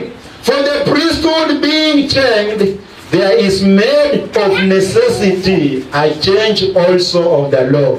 Kwa sababu kumekuwepo na kubadilishwa kwa makuhani, kunahitajika tena sheria ya kutoa fungu la 10 ifanywe nini? Ibadilishwe.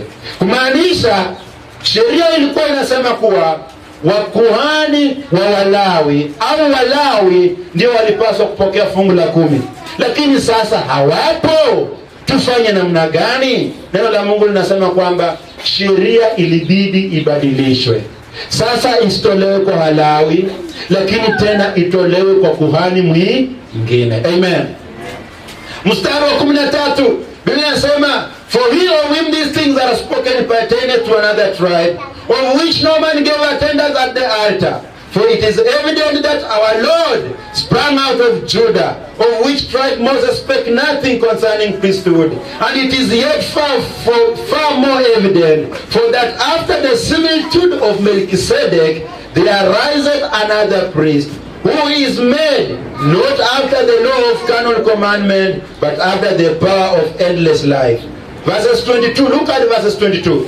Biblia inasema, by so much was Jesus made a surety of better testament, and they truly were made priests because they were not suffered to continue by a reason of death. Verses 24, but this man, because he continued forever as an unchangeable priesthood, wherefore he is also able to save them to the uttermost that come unto God by him, seeing he ever liveth to make intercession for them.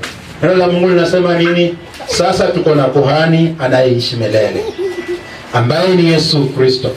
Sheria ilibadilishwa, kukawa na kuhani ambaye amekuja kwa mfano wa Melkizedeki, na kuhani huyu hafi, na kuhani huyu ni Bwana wetu Yesu Kristo, ambaye sasa kanisa la Agano Jipya, mimi na wewe hatuhitaji kutoa fungu la 10 kupatia Walawi, bali tunahitaji kutoa fungu la 10 kumpatia kuhani asiyekufa, kuhani aishie milele, kuhani aliyetununua kwa damu ya dhamani, ambaye ni Yesu Kristo. Kwa hivyo dada, ndugu, neno la Mungu linasema kuwa unahitaji kutoa asilimia yako ya 10 kwa nani? Kwa Yesu Kristo. Amen. Lakini sasa unauliza, pastor, wapi Yesu? Tunapotoa hatuoni Yesu. Hatuoni Yesu akisimama hapa na kikapu akisema chukueni mnipatie. Inakuwaje tunakupatia wewe pastor? Inakuwaje tunatoa hapa kanisani na hatuoni Yesu akienda supermarket kununua mkate? Unajua siasa iko tu. Mtu akosi siasa. Mtu anasema kama ni Yesu basi nitamngoja aje kwangu nifanye nini? Nitoe. Je, maandiko yanasema kwamba kwa vile hatumuoni Yesu tusimtolee? Angalia 1 Corinthians chapter 9 verse 11. 1 Corinthians chapter 9 verse 11. 1 Corinthians chapter 9 verse 11. Nataka nikuonyeshe jinsi ya kumtolea Yesu fungu la 10. Mpendwa, mafundisho haya hautayapata kwingine isipokuwa umekubali kukaa chini na uonyeshwe maandiko kutoka kwa moja hadi lingine, hadi uende nyumbani umeridhika na ujue kwamba sehemu ya 10 ni ya Mungu, unahitaji leo kuitoa kwa Yesu Kristo. Biblia inasema katika 1 Corinthians chapter 9 verses 11, Wakorintho wa kwanza 9:11. Neno la Mungu linasema, if we have sown unto you spiritual things, Is it a great thing if we shall not reap of your carnal things? Paulo anawanenea wapendwa, anawaambia ikiwa sisi tumepanda kwenu vitu vya kiroho. Mpendwa, nilivyosimama hapa kama mchungaji wenu, ninapanda kwenu vitu vya kiroho. Ninashughulikia shamba lako la kiroho. Mimi ndiye ninayepanda. Paulo anawauliza, ikiwa sisi tumepanda kwenu vitu vya kiroho, je, ni makosa tukivuna kwenu vitu vya kimwili? Amen. Ni makosa tukivuna kwenu maziwa? Ni makosa tukivuna kwenu sukuma wiki? Ni makosa tukivuna kwenu paipai? Mstari wa 12 anasema, if others be partakers of this power over you, are not we rather? Nevertheless we have not used this power, but suffer all things, lest we should hinder the gospel of Christ. Angalia mstari wa 13 anasema, do you not know that they which minister about holy things live of the things of the temple, and they which wait at the altar are partakers with the altar? Verses 14, even so has the Lord ordained that they which preach the gospel should live of the gospel. Mungu ametakasa na Mungu ametia wakfu ya kwamba hao wanaohubiri Injili wapate mapato yao kutoka kwa Injili, waishi kutoka kwa Injili.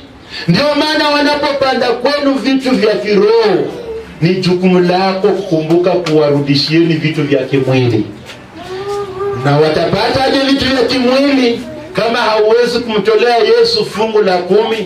Na ndio maana Malakaya anasema, leteni fungu za 10 katika nyumba yangu ili kuwe na chakula. Maana mhubiri anayekuhubiria yeye hutegemea tu kile ambacho kinatokana na fungu la 10, kile ambacho kinatokana na the gospel.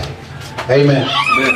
So when you tithe unto Jesus Christ, wakati unamtolea Yesu Kristo fungu la 10, kwa njia moja unapeana chakula kwa nyumba ya Mungu, ili wale wanaoitwa watumishi wa Yesu, wale ambao wameandikwa kazi na Yesu Kristo, Yesu awe na uwezo wa kwenda kwa hazina na awashughulikie mahitaji yao. Bwana Yesu asifiwe sana. Natumai kuwa kuna mtu atatoka hapa na aseme leo tumehubiriwa tu kupatia pasta, kwa sababu wanadamu ni wagumu. Neno la Mungu linasema kuwa moyo wa mwanadamu ni mdanganyifu. Ni nani awezao kuujua? Mungu peke yake. Yawezekana na hubiri hivi na kuna jamaa hapa anasema tu nitarudi tu kwenye nilitoka.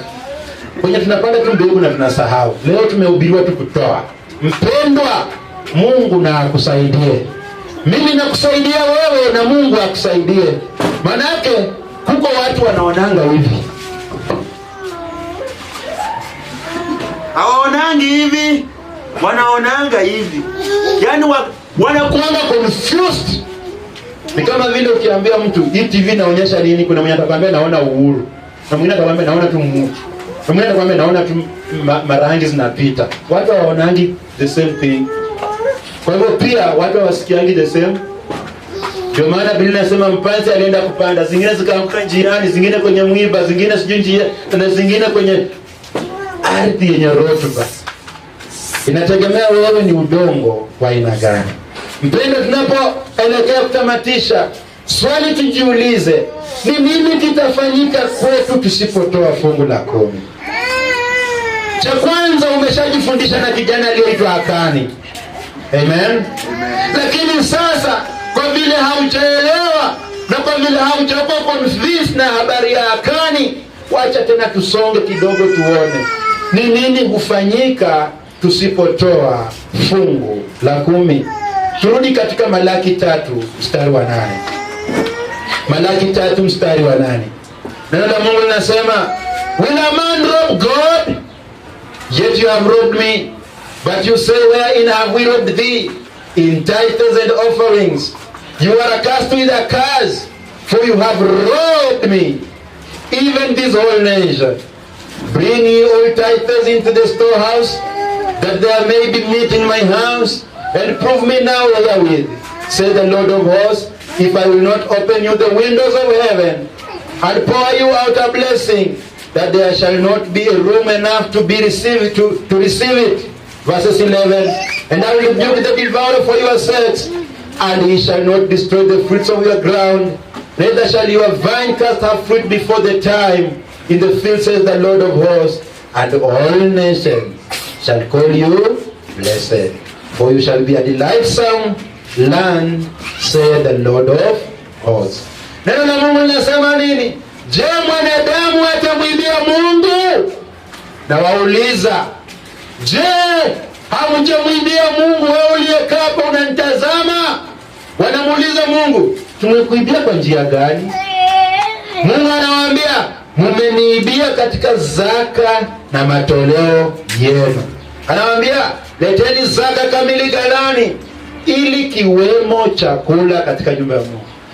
Je, unajua kwamba hii nyumba ya Mungu inayoitwa Faithful Word Christ Church Nairobi inahitaji iwe na chakula? Lakini nikuulize swali, iko na chakula? Tuulizane swali, Brother John. Hii nyumba ya Mungu ina chakula? Haina chakula, haina. Pastor na goragoranga kwa mchanga hivi, aone kama zilianguka ama zilibaki. Mungu anasema, leteni zaka zenu na mafungu yenu ili kuwemo chakula katika nyumba ya Bwana. Na nasema mkimjaribu kwa njia hii, muone kama hatafungua madirisha ya mbinguni ili muwe na baraka zaidi, hata mkose mahali pa kuziweka. Mwingine anasema, na hii corona. Je, unajua kwamba kuna watu kwa hii corona bado wanalishwa na Mungu? Unajua hivyo? Unajua kuna watu kwa hii corona hawajui hata kama kuna corona. Unajua kuna kwa Kristo kwa hii corona ndio wakati ambao matawi yao yananawili, hayanyauki. Kwa sababu gani? Wao hawakuchukua corona wakamwekea Mungu bila akasema, Mungu, corona ni inafanya tunakuibia. Toa tu corona uone. Kabla ya corona si ulikuwa tu bado unamwibia? Si ulikuwa tu bado unamwibia kabla ya corona? Ndugu, ulipoanza kupata shilingi 100 ukasema, kutoa 10 bob kanisani kama fungu la 10 ni makosa. Wacha hiyo siku utaanza kupata 10,000. Ulipoanza kupata 10,000, moyo ukakuwa mawe. Yaani nitoe tu 1,000. 1,000 tu tawi hivi nitoe nipeleke kanisani. Kuna kitu kama hiyo. Tanunua TV. Unapokosa kutoa fungu la 10, unapokosa kutoa sehemu ya 10 kwa sababu ya Mungu, kitu cha kwanza unapokea laana kutoka kwa Mungu. Direct. Na hiyo si vitisho, na mimi siko hapa kutisha. It's up to you to give, it's up to you not to give.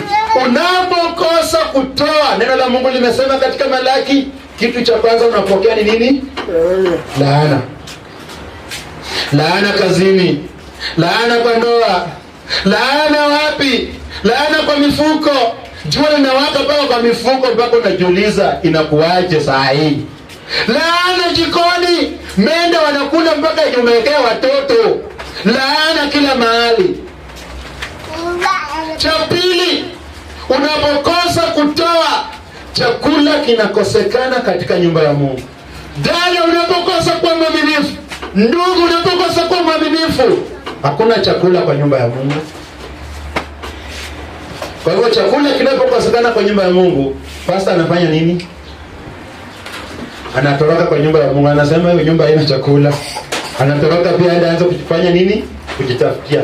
Anapotoroka, kazi ya Mungu inaendelea, mimi naanguka.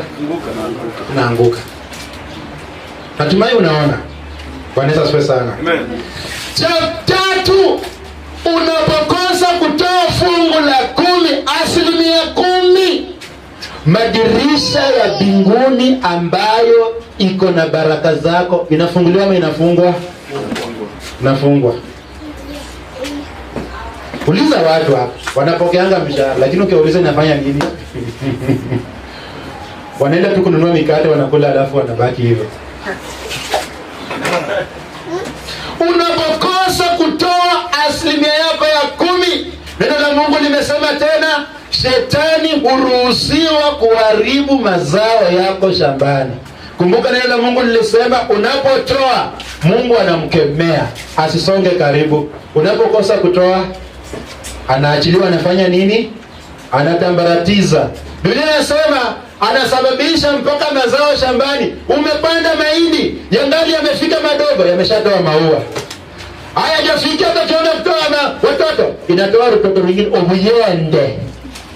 Ukitoa hivi unapata tu hiyo mtoto anakaa mkubwa hivi. Ukitoa maganda uangalie ndani, unapata tu mahindi mbili hivi tu. Hii ingine hakuna kitu, hii ni uso tu. Lakini unaona kama mahindi kamoja hapo juu, kama mahindi kingine hapa chini. Ubuyende. Si mbolea ilikosekana, si rotuba ilikosekana.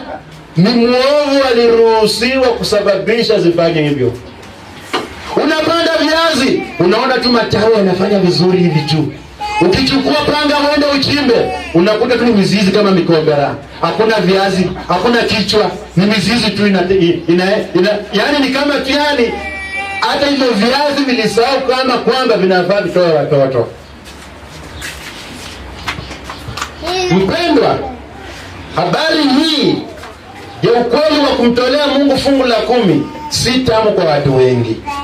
Na sijahubiri ili kwa sababu hautoi, na sijahubiri ili kwa sababu unatoa. Nimehubiri ili uone kuwa maksudi ya Mungu ni nini kukuhusu wewe na mapato yako na fungu lako la 10. Bwana Yesu asifiwe sana. Kwa hivyo usiende ukasema pastor amehubiri kwa sababu hatujatoa. Wewe hautoi, lakini kuna watu hutoa. Wewe haujukumiki, lakini kuna watu wanajukumika. Neno hili kama vile neno lingine wale linakukujia la kuhusu mambo na family planning, la kuhusu wahubiri, la kuhusu mambo mengine, pia Mungu ni mapenzi yake pia akunenea kuhusu fungu la 10. Mpendwa, ukweli ni ngumu, lakini heri upokee ukweli na ukweli ukuweke. Labda matatizo mengi unapitia siku ya leo, si atulaaniwa na au ulirogwa na mchawi. Labda tu ni kwa sababu wewe mkono yako ni yabinika mpaka kwa Mungu. Yaani unajua kuna watu binika lazima uinamishe nitoe chai. Kuna watu wanakaa mkono yabinika. Kitambaa toe! Hey! Umeinamisha! Umelazimisha! Na tena akitoa, anatoa akisikia moyo unajikunja. Lakini ukienda kwake, sukuma Monday, sukuma mpaka Friday. Hakuna siku anakulanga na enjoy. Ndugu, acha nikwambie chenye kinafanyika kwako usipotoa fungu la 10. Mungu amekupa 90% ujienjoy nayo, na wewe unaamua kula 10%. Kile ambacho hufanyika ni kwamba hiyo 10% inaharibu 90%. Ndio maana unakuta kwamba hiyo 90% badala ya kula mkate, badala ya ununue baiskeli, badala ya ushole kwa nyumba nyingine nzuri, inaishia General Hospital. Mungu anasema, yaani 10% umeshinda tu kutoa kitu kitakatifu kwangu. Okay, sawa. Suko Nairobi na umepata 15,000 Wacha nifungue diabetes, ugonjwa wa sukari kwa kukaa yako huko nyumbani. Unapigiwa simu, halo, ameuma meno kwa ingine hata hawezi kula. Sukari imepanda. Tuma pesa. Mara moja 15,000 inaenda wapi? Ugonjwa. Nyumbani kwa ugonjwa. Pastor, hata nimepata mshahara. Ugonjwa, pastor kwa moyo akwambii, sasa ndugu tutaomba. Lakini pastor anajua, unajua nini? Ukuwe mwaminifu. 10%, 10% itakuharibia biashara. 10% itakuharibia nyumba. 10% itakuharibia kazi. Mungu ataachilia mharibifu aingie tu kwa boss wako. Ukiingia asubuhi anakuchukia tu. You are the best worker. Wewe unafanya kazi vizuri. Lakini kwa vile umekosa kumheshimu Mungu na 10% tu. Unajua Mungu ndiye alifanya shingo ya Farao ikakuwa ngumu. Biblia inasema hivyo. Anakuja tu kwa tajiri yako, anafanya tu shingo yako inakuwa ngumu. Anakuangalia, unakuanga tu mrembo siku zote. Lakini siku tu yenye Mungu ataruhusu Shetani aingie kwa moyo ya tajiri wako. Na hii sikio yako inakaaje siku hizi? Mimi sitaki watu masikio kama hii hapa hivi. Ukiendelea hivi, ulinawa uso kweli. Umenawa, umejipaka vizuri, lakini anatafuta tu vikwazo na vikwazo na vikwazo na vikwazo mpaka lazima akufikishe ukutani. Mpendwa, 10% ni mbaya kukula. 10%, narudia kusema, usije kwa Pastor Paul, niombeni ninunue gari. Tangaza neno la baraka. Tamuka tutema mate juu yangu, nipake mafuta. Mimi sina uwezo wa kutema mate, sina uwezo wa kukupaka mafuta.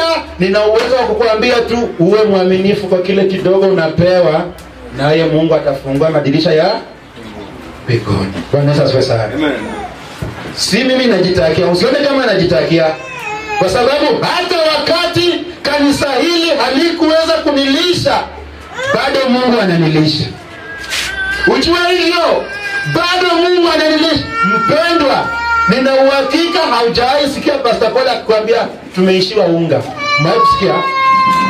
Umewahi kusikia? Kwa hivyo Pastor Paul anaendaga Job Monday, Mungu bado anamshughulikia mtumishi wake.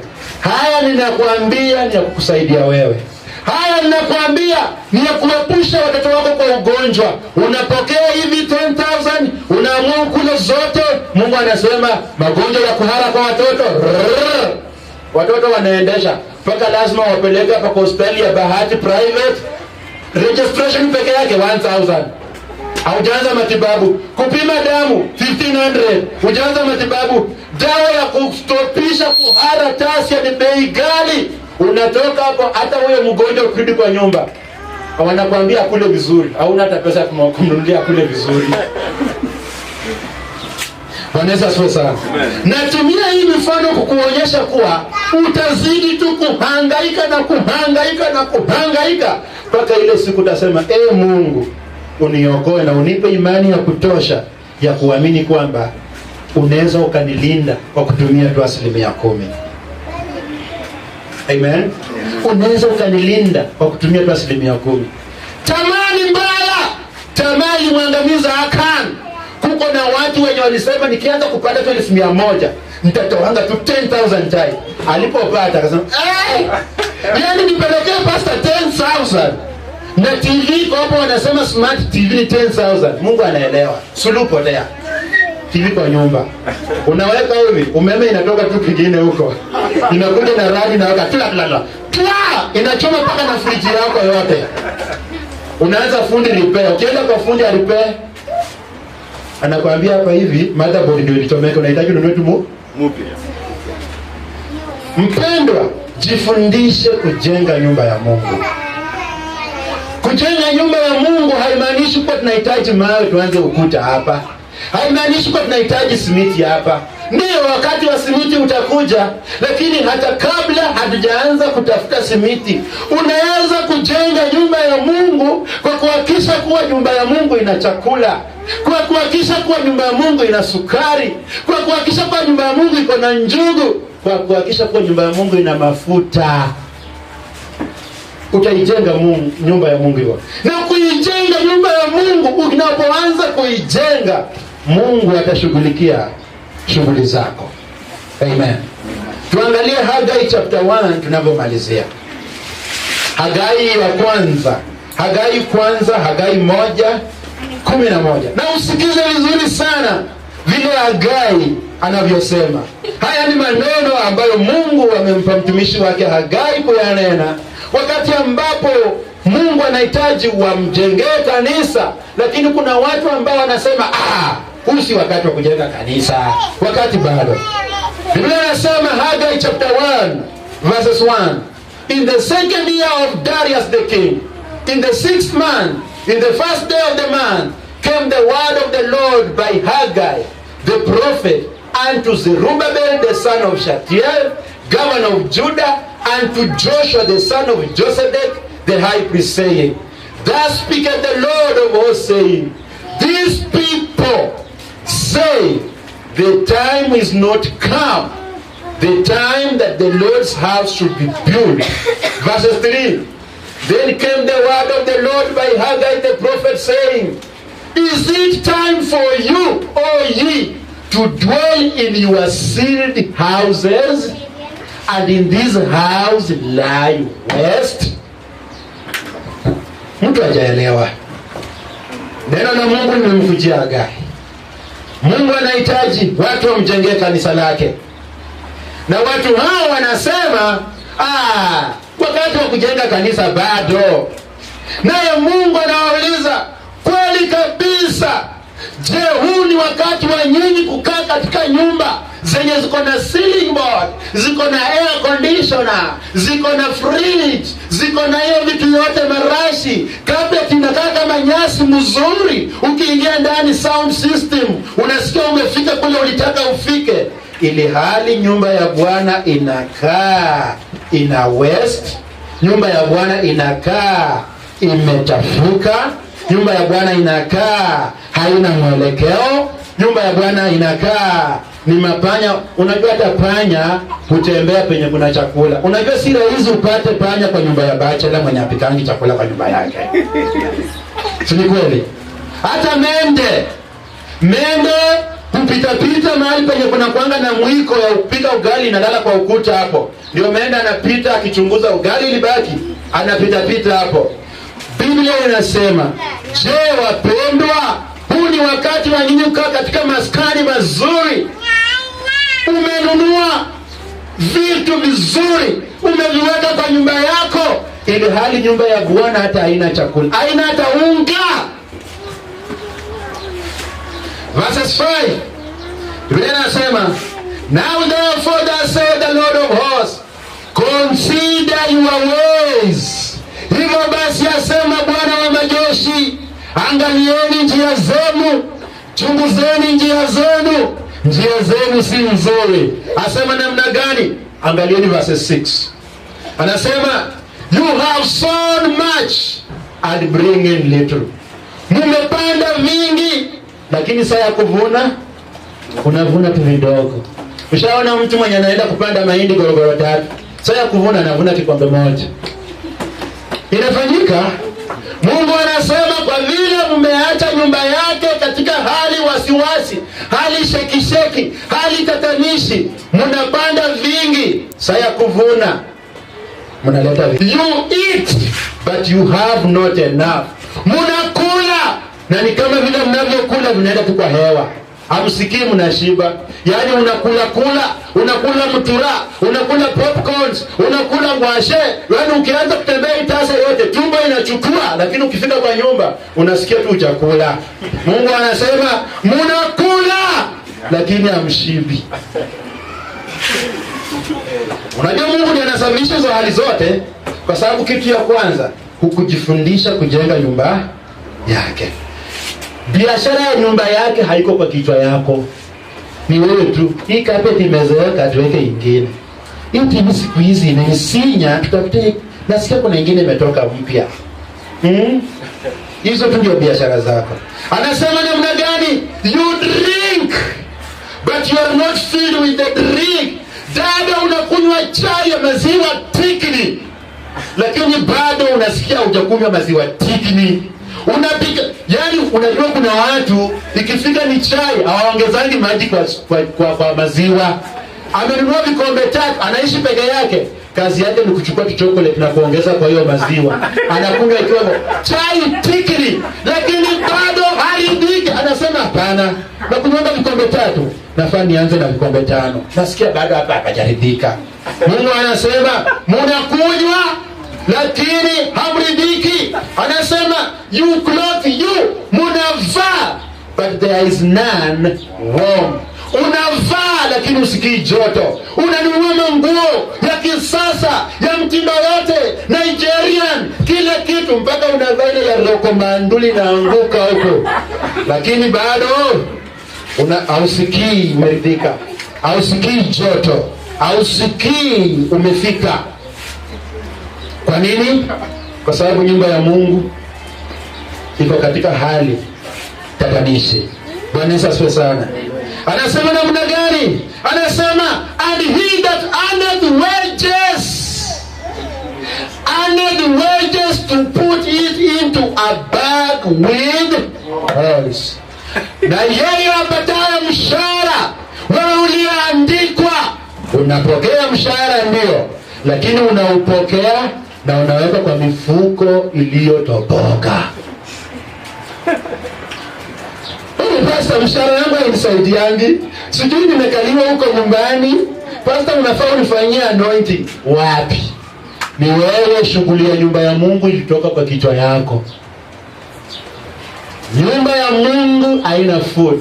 Nyumba ya Mungu haina chochote, hata panya hawapiti ndani.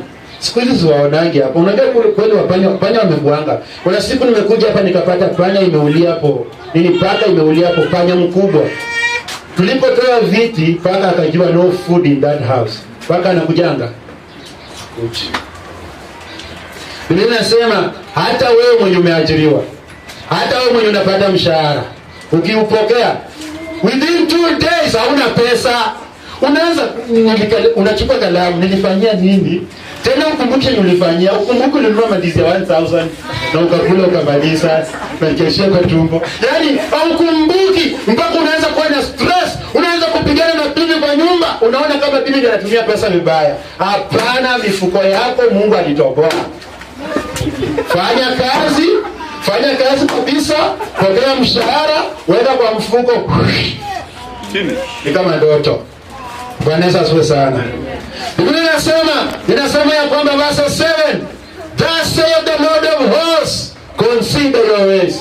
Asema Bwana wa majeshi, angalieni njia zenu. Verse 8, go up to the mountain and bring wood and build the house, and I will take pleasure in it, and I will be glorified, says the Lord.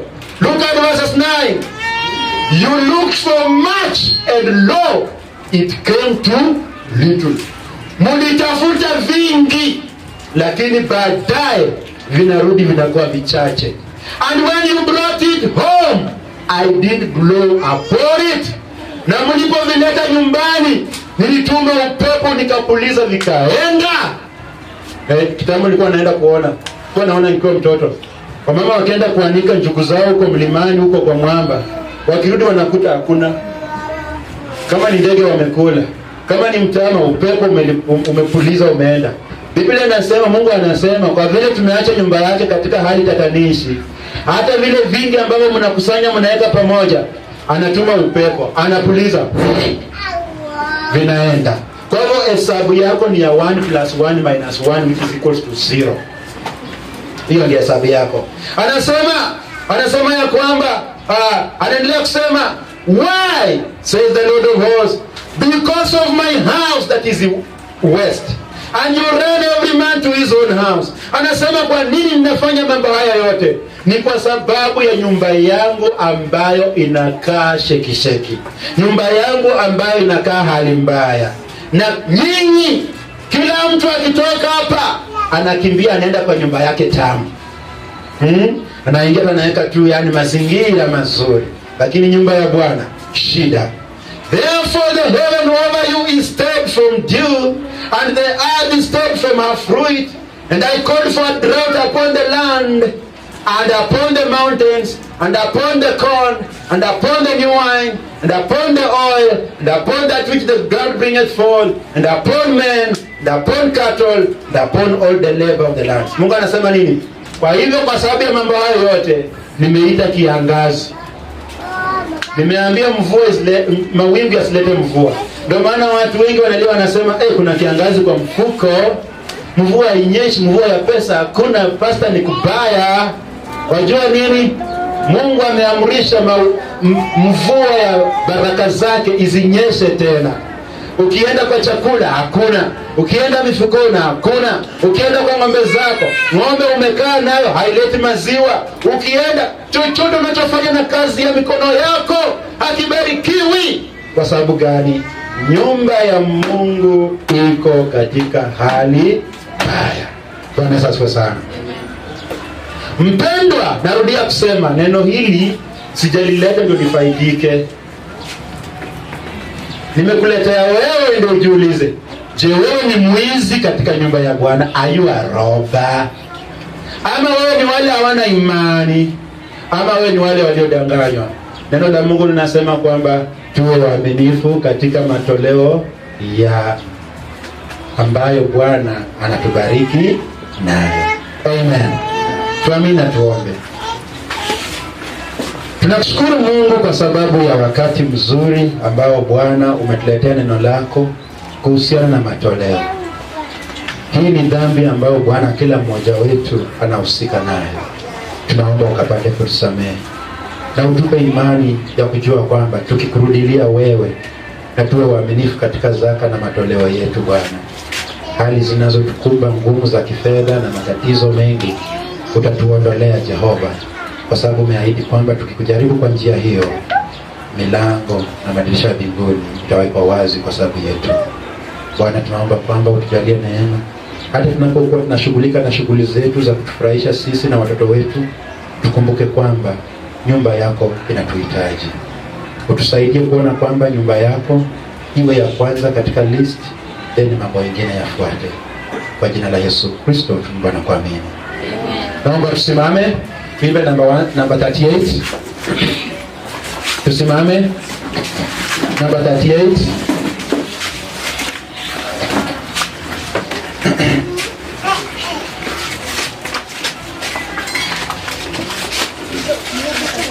Twende kwa Yesu. Twende kwa Yesu. Twende kwa Yesu. Twende kwa Yesu, mimi nawe, njia tonya tuijue, imo chuoni na mwenyewe, hapa asema njoo na furaha tutaiona, mioyo ikitakata sana kwako Mwokozi, kuonana na milele kukaa. Wana waje atwambia, furahini mkisikia, ndiye mfalme wetu pia, na tumtii. Njoo na furaha tutaiona, mioyo ikitakata sana kwako